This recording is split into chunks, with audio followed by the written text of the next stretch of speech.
అలాగే సోంఫ్ వేసాం కదా, ఈసారి సోంఫ్ అంత బాగా రాలేదు. ఎందుకంటే ఆ పాట్ కూడా పాత పాట్ అనమాట, కొత్త పాట్ కాదు. పాత పాట్లో అంటే ఆల్రెడీ మనము దాంట్లో ధనియాలో ఏడో వేసాము.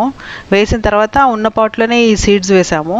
సో అదంత బాగా రాలేదు. అందుకే కొత్త సాయిల్ వేసుకోవాలి. ఇలాంటి చిన్న చిన్న సీడ్లింగ్స్ వేసుకుంటాం కదా, సాయిల్ మార్చేస్తూ ఉండాలన్నమాట చిన్న పాట్లో అయితే. అంటే ఒకసారికి 2-3 టైమ్స్కి ఇది ఎండబెట్టేసేయాలి ఎండలో. తర్వాత మళ్ళీ ఆ సాయిల్ని వాడితే చాలా బాగా వస్తుంది. ఈ సాయిల్ ఇప్పుడు ఆవాలకి ఇంకా ఈ వామ్ సీడ్స్కి వాడిన సాయిల్ మాత్రం ఫ్రెష్ సాయిల్ అనమాట, మనం రీయూజ్ చేస్తున్నాం. సో అందుకే బాగా వచ్చింది, దాని 100% జర్మినేషన్ కూడా అయిందనమాట. అలాగే టొమాటో మొక్కలు కూడా బాగా వచ్చాయి చూడండి. టొమాటో సీడ్స్ ఏంటంటే పొడుగ్గా ఉన్నాయి కదా, టొమాటో అనమాట.